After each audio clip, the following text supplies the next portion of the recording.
Mr Speaker. The Honourable Thomas Cowan. Thank you, Mr Speaker. It's a pleasure to stand and take a call on the Taxation, Tax Administration and Remedial Matters Bill. And as we heard from Mr Nash earlier, most of the parts of this bill are not contentious. They are accepted by most parts of the House, both sides of the House.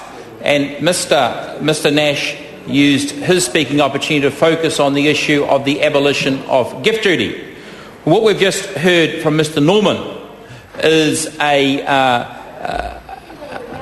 argument, Mr Speaker, that the abolition of gift duty is wrong, and he's saying that one of the reasons we have gift duty is to restrict the transfer of assets into trusts away from an individual taxpayer, Mr Speaker, and that is done for the purpose of reducing one's personal income tax.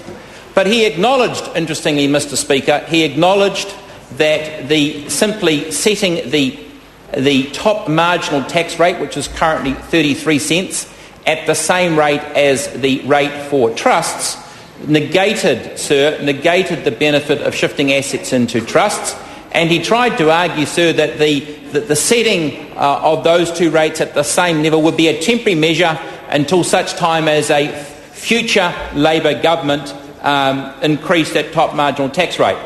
Well, I'd like to suggest to Mr Norman that he's absolutely wrong.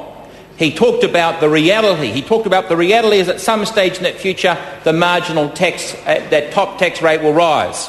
Well, sir, my advice to the people of New Zealand is not to support any political party that would want to do that, because as we've heard, when you actually have a difference between those two rates, it does actually lead to tax planning. It does actually lead to tax avoidance.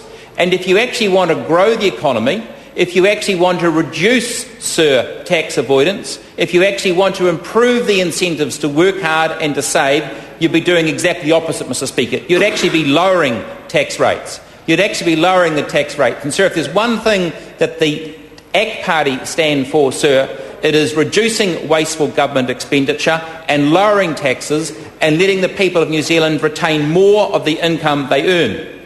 Interestingly, that Mr Norman talked about a top tax rate of 50 cents in the dollar in the United Kingdom. Well, it was only just last week that Mr Norman was complaining about the social problems in the United Kingdom. Sir, we know that the United Kingdom is broke.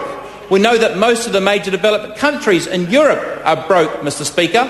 And why are they broke, Mr Speaker? Because they do have huge amounts of wasteful government expenditure. They do have high marginal tax rates, and they provide a disincentive, Mr Speaker, for people to work, to invest and to get on.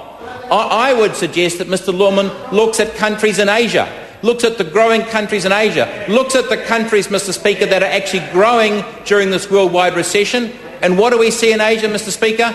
We see low rates of tax. And so what I would suggest, Mr Speaker, that if the Green Party had the interests of this country at heart, they'd be looking at how we reduce rates of tax, how we reduce wasteful government expenditure, and how we provide an incentive for people to work hard and to keep more of what they earn. And Mr Norman talked about the inequality. He talked about the people, the so-called rich, and the wage and salary earners. And if Mr Norman was really concerned about wage and salary earners, Mr Speaker, he'd be looking at how we reduce waste, how we reduce the lower top marginal tax rate. And, sir, if we had a top marginal tax rate of no more than 20 cents in the dollar, we'd actually have the right incentives. Mr Speaker, the ACT Party will be supporting this bill, and we would encourage New Zealanders to give further thought as to how you reduce wasteful government expenditure and lower tax rates. Thank you, Mr Speaker. I call David Bennett.